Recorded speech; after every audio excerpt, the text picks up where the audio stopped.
Hello, I'm Michael Marsh, and welcome to the program dedicated to reestablishing constitutional government, first in Oregon and then in the United States. But in order to have a constitutional government, because on paper we already have one, but we need people in office, because we do have a representative form of government, that we need people that believe in the Constitution and will uphold the oath that they take to defend the Constitution. And right now we don't have that. No, we don't. So my guest today is Rae Perkins, who is running for the United States Senate as a Republican. And so tell us a little bit about yourself. Well, Michael, thank you first for having me on. I really appreciate this opportunity. So I live in Albany with my husband. We have been together 41 years. I met him when I was 16. And we have 2 adult children. Our son Stephen is 34 and our daughter Lisa will be 33. And our son is engaged to a young lady named Lisa. And they actually moved their wedding out a month. I said, there's this little thing called the primary on May 20th, and mom's a little bit busy right now, so they postponed the wedding. And combined, there's 10 grandkids altogether. So quite the little bundle of joys that we have running around. My background is in financial planning and investments. I've helped people do their budgeting and show them how to make cuts and rethink their spending habits, which I will take with me to Washington, D.C. And I also have a background in real estate from several years ago. And that background in real estate really helped me learn how to negotiate so that both parties involved feel like they come away from the negotiation table with the best possible deal. And that's so needed in Washington, D.C., where we can, instead of this constant battle that we see, and there are times that, yes, they do get along. So, folks, it's not a constant battle, but it seems like it, because that's what the regular mainstream media likes to say. Of course, my own observation is I prefer them fighting. Because when they get together, they do damage. Well, that does happen sometimes. There actually was a unanimous bill that passed the House and the Senate. Very few people heard about this because it was taking place just as the quote-unquote shutdown happened last fall. There is an actual shortage of helium, and the helium reserves are in Texas. So they unanimously passed a bill to release helium from the helium reserves so we could have our balloons and and make the kids happy. So okay, now talking about going to Washington, you talk about financial planning. They haven't done much of that, or maybe they've done too much of that. What is it, $17 trillion right now that they're in debt? Pushing 17.6 right now. And do you consider this a problem or something that needs to be dealt with, and if dealt with, how? It is absolutely a problem. And so first I want to put $1 trillion into perspective. 99% of the public, to try to fathom $1 trillion, they can't even do it. So we're going to talk millions. So Michael, I'm going to answer your question this way. I'm going to give you $1 million every day to spend. Good. How many years is it going to take you to spend $1 trillion at spending $1 million every day? I'll probably be dead before I spend it all. You would be long dead. It is roughly 2,739 years at $1 million a day. Yes, insanity. And our federal government is spending and has been spending in the neighborhood of $1 trillion every year more than what they're bringing in. Well, if you and I continued to do that, we would end up bankrupt in no time. The country is mathematically bankrupt. That's just the current debt. There's over $126 trillion of future unfunded liabilities. That's over $1 million per taxpayer. The 17.5 is $54,000 for every man, woman, and child in this country. That is pure insanity. So what are we going to do? First, the federal government needs to get back to the job of the federal government. It's listed in the Constitution. 18 key areas. That's it. What is not in there? Well, giving somebody a grant for $1 million to study romance novels It's not, yeah, it's not in there. That is not the job of the federal government. No. I have yet to figure out where that fits in any of the 18 areas that's listed. So we can save money by getting rid of these programs. And their attitude is, well, it's only $1 million. You know, I'd like to have $1 million. Yeah, exactly. The problem is that it's your $1 million, and it's your $1 million. So, and it's our grandchildren and our great-grandchildren. It's their money. So the government doesn't have the right to do that. There are agencies that need to close. The Environmental Protection Agency easily can go away. Every state has its own EPA. Oregon is the DEQ. Yeah. So why do we need an EPA? We don't. U.S. Forestry Department. Oh, this is my favorite topic. One of them. I have lots.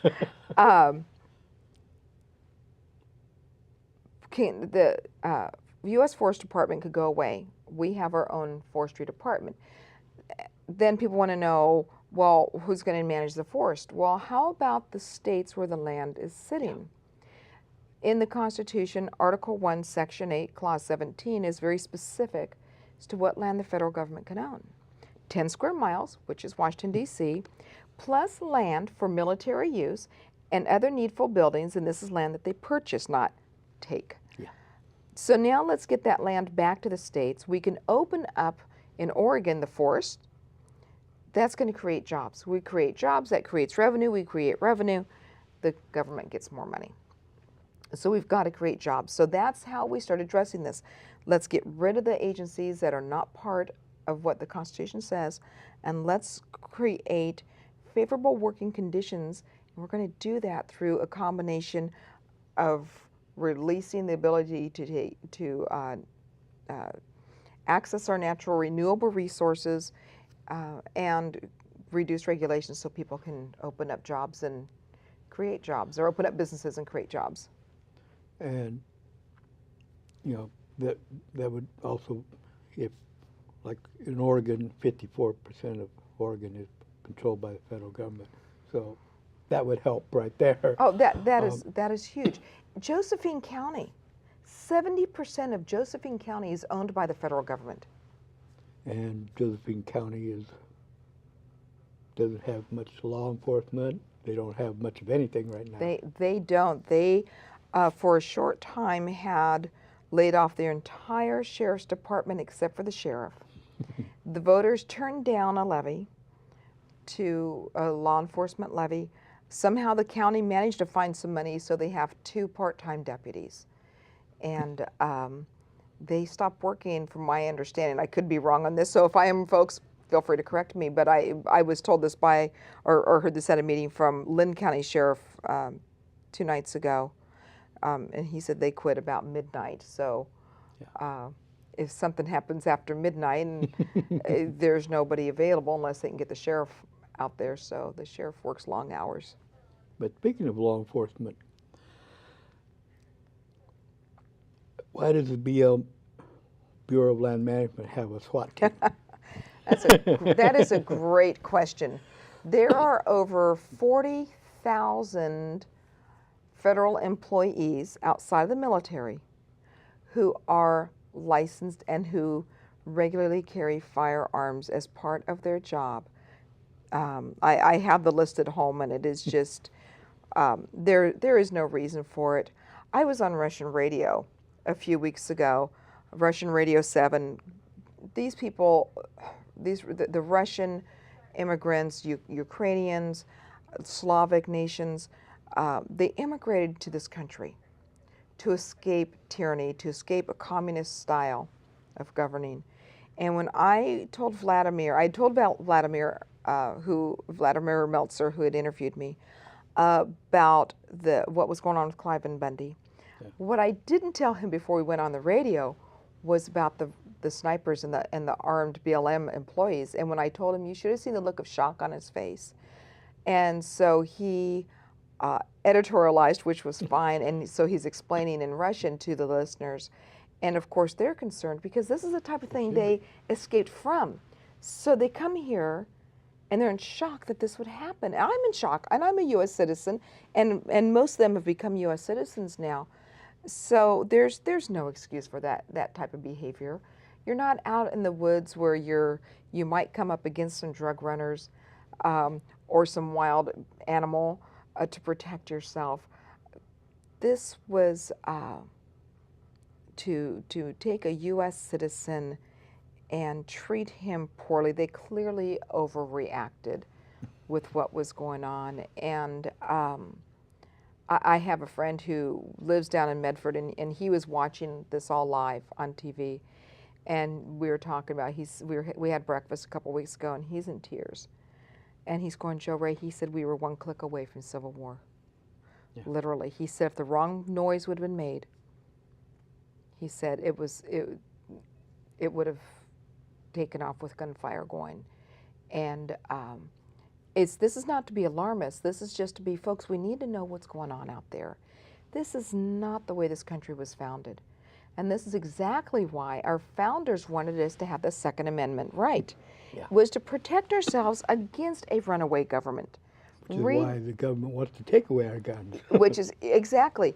And if we take a look at what has happened over history, take a look what happened under Mao in China, what happened when the Germans voluntarily gave up their firearms in Germany. What makes us think that it would be any different here? It's not. People are people, and absolute power corrupts absolutely. So we've got to be vigilant, and that's one of the reasons I'm running, is we've got somebody who's not part of the political machine, who's got enough life experience and enough sense to say, look, this is not our job. Our job is clearly defined in the Constitution for the United States Senate and for the U.S. House. This is what we're supposed to be about. It's not about attacking our own citizens. It's about creating and making sure that we keep that freedom and those paths to freedom so that people can define their own success within the laws of each sovereign state. And speaking of states, there see these advertisements for Common Core talking about what a great thing this is. Would a Senator Perkins support a nationalized education system, or would you prefer giving it back to the states? It is, again, that's another area, not in the Constitution. Therefore, it's not in the Constitution. It automatically belongs to the states. We can't have a one-size-fits-all because not everybody learns in the same way. In fact, the way that the education has been, for the most part in the public school system, they've tried that one-size-fits-all, and it doesn't work. So to say that it's going to work with a system that comes down from the federal government, it's not going to work. Some of the things that have been in some of the curriculum that I've read in a language arts third grade workbook on sentence structuring, the way to rewrite one of the sentences was, the president must be obeyed at all times. Oh, really? Why? This is, why? So this is an indoctrination of 9-year-olds. See, they start hearing this. They're teaching, here's a new math, it's called estimation. There is a 4th grader in one of the Midwest states. The question was, estimate, what is 6 times 7? Well, he wrote down 42. He got the answer wrong because he didn't draw 41 or 43 circles. He was supposed to estimate. Yeah. If the kids cannot do simple math, they're not going to be able to get a job. They can't be painters because how are they going to calculate the right amount of paint? My husband's a carpet installation contractor. How are they going to know how many yards of carpet need to be put in, or how many yards of fabric are needed to be hung, or how about building a bridge?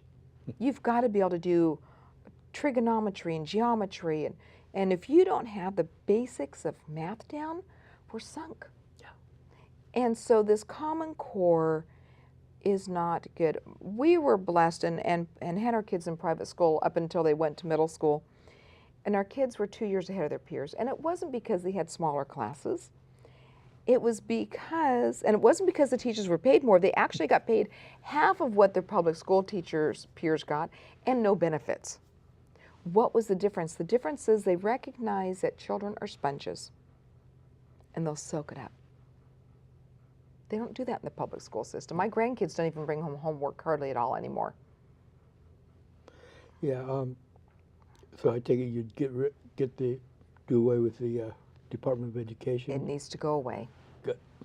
That's another place we can save money. Right now, there's been some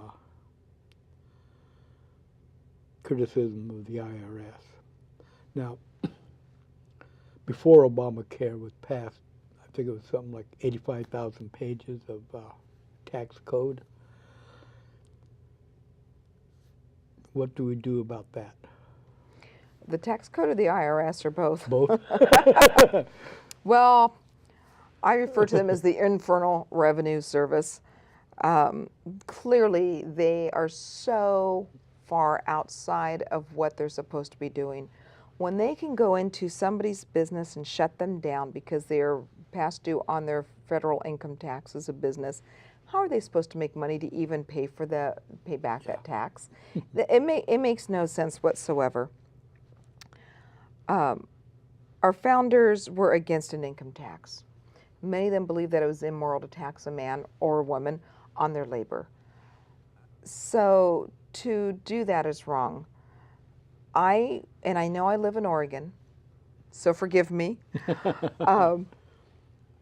I believe we need to do a constitutional amendment to get rid of the 16th Amendment, which gave us income tax, which, by the way, if you read the Communist Manifesto, you will see one of the areas that they attack is the first one, and Saul Alinsky also wrote this.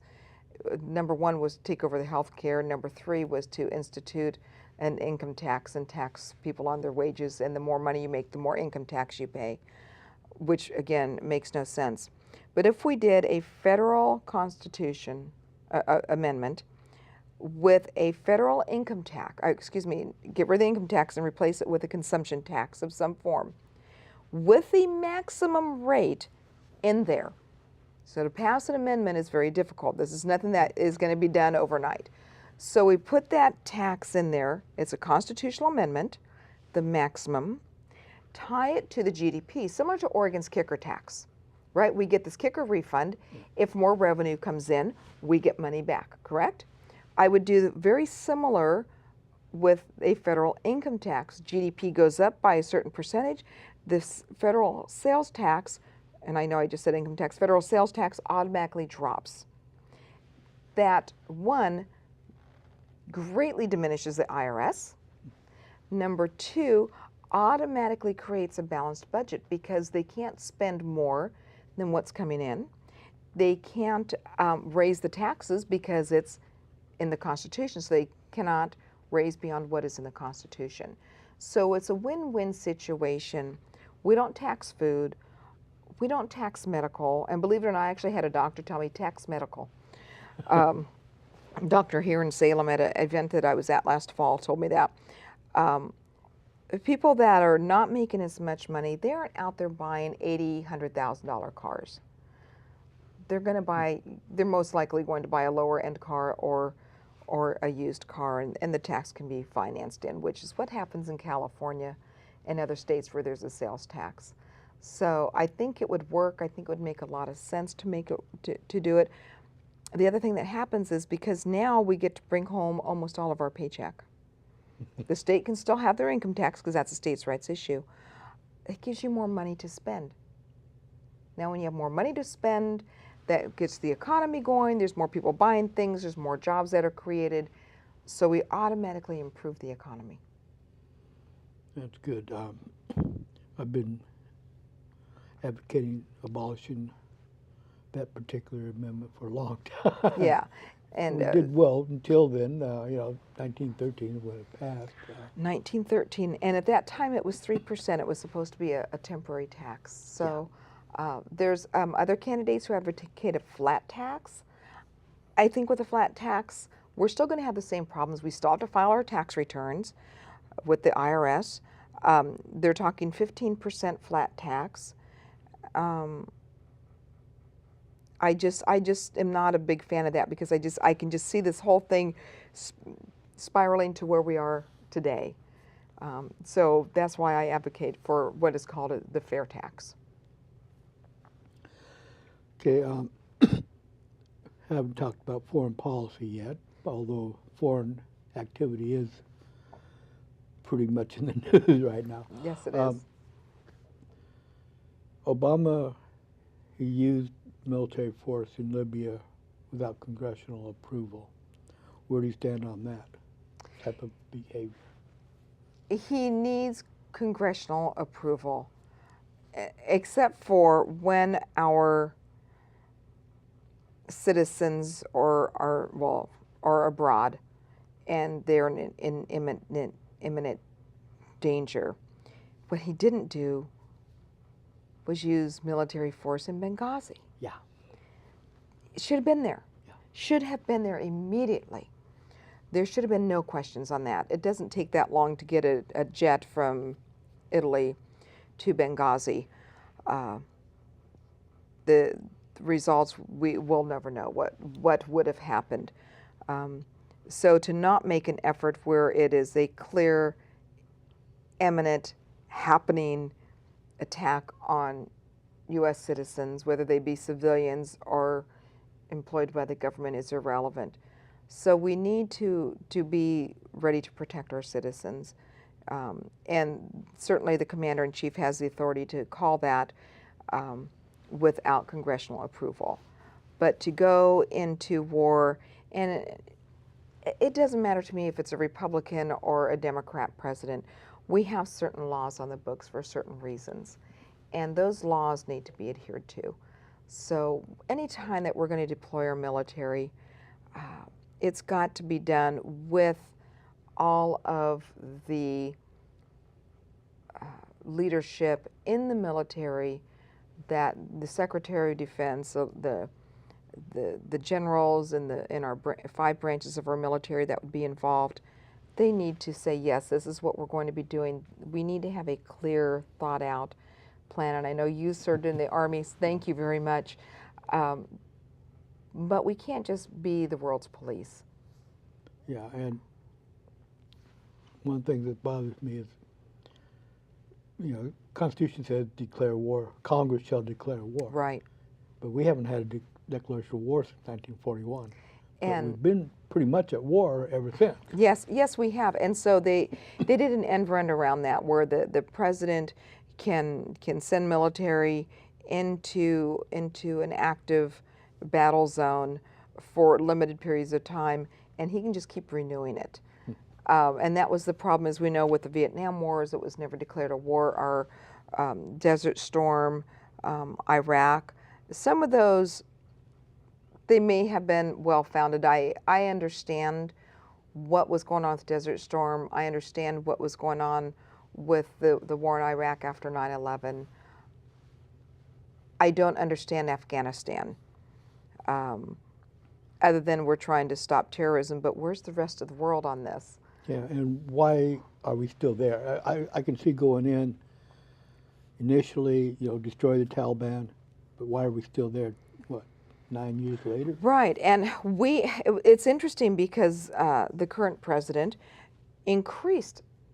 So this was the anti-war president when he was running, but suddenly increased the number of troops going into Afghanistan, which, again, nobody was, from what I've been able to ascertain, nobody was really ever super clear on what the end point was. My concern is that, one, saying that we're going to pull out on a certain date is wrong. Yeah.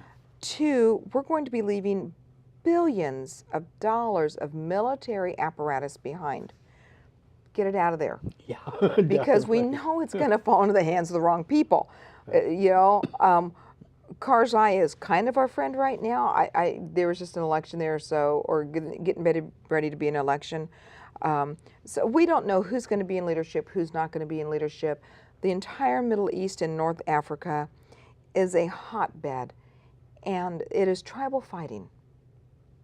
You cannot mitigate a tribal way of life with a Western mindset. The only country over there, Israel, is the only one that understands the Western mindset. The rest of them are still all extremely tribal. And they need to figure it out for their own selves what kind of governing that they want. If they want to live under Sharia law, I don't agree with it, but it's their life. It's As long as they don't try to put it here. as long as they don't come here and push and force it on us. So we have to be very, very careful when it comes to going into foreign countries and pushing our way of life on them. Okay, we've got a little over 2 minutes. Is Oh, there yikes. anything that you haven't said that you want to say to my viewers? Yes, we did not discuss the Affordable Care Act yet. It needs to go away. I am for the 100% repeal and return it back totally to the public, private sector, get it out of the public hands. There are those out there that go, well, gosh, Joe Rae, 50% of people are either on Medicare or we're already on a subsidized program. I'm not talking about changing Medicare yet. It does need to be changed. That's part of the $126 trillion. But we've got to get the government as much as possible out of our medical care. People make their own choices. I'm a fan of a catastrophic care plan so that if you get the sniffles and you decide to go to the doctor, you understand you're paying for it out of your pocket. Insurance has always been meant to be for those major issues, not the minor ones. And so that's an education piece with the public. So I definitely support repeal and return back to the private sector. The other thing is I'm probably the most accessible candidate out there.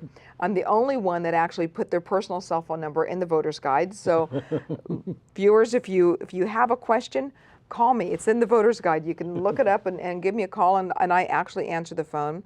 And you can contact me via my website, see where different issues that have come up, and I've tried to answer as many as I can on those. Okay, I want to thank you for coming on. Good talking with you. I've met you a couple times on the campaign trail. Yeah. I even signed your thing to get you that little thing into the voters. Yes, pamphlet. yes, yes. And I forgot to say my website is Perkins for FORUSSenate.com or Oregon'sNextSenator.com. We'll get you there too. But I ask for your vote. I'm humbled and honored that in this great country that I get to run for the United States Senate. Yeah. It's exciting. Okay, we're out of time, so thanks for coming on. Thank you.